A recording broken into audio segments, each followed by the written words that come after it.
Je suis ingénieure de promotion et d'animation pour l'agenda européen pour la formation des adultes au sein de l'agence Erasmus+.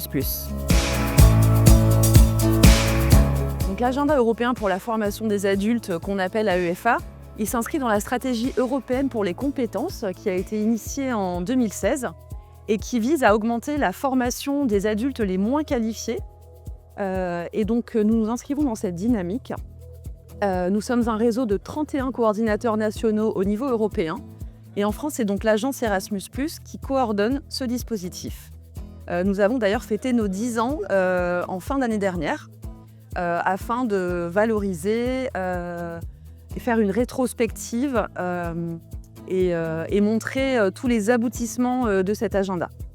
Donc notre objectif, c'est de favoriser l'accès à la formation des adultes qui en sont le plus éloignés. Pour ça, on travaille en fait en coopération avec un réseau d'acteurs de la formation, de l'emploi, de l'insertion. Notre rôle, c'est vraiment d'appuyer cette coopération, cette coordination entre acteurs. Donc voilà, on travaille avec ce comité de pilotage qui définit nos grandes orientations. Et ensuite, au niveau opérationnel, cela se traduit par l'animation de différents groupes de travail, donc avec le comité de pilotage et avec des experts. Et nous travaillons sur différentes thématiques.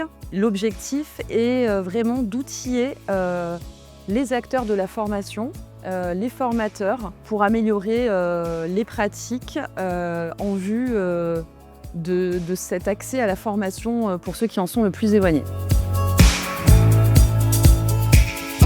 Nous sommes en train de finaliser des travaux sur les compétences transversales, sur l'action de formation en situation de travail. Nous avons des outils à disposition des formateurs qui sont disponibles sur notre site. Et nous sommes actifs sur la thématique de l'inclusion numérique et du numérique responsable. Donc dans les années à venir, l'idée c'est de poursuivre dans cette coopération entre acteurs en essayant notamment de s'ouvrir à d'autres types d'acteurs, notamment donc des acteurs de la médiation numérique par exemple, donc de pouvoir appuyer les politiques publiques en soutien à ces adultes les plus éloignés de la formation et de l'emploi. Oui, bien sûr, donc, la thématique des UHFP est tout à fait en adéquation avec les objectifs de la UEFA.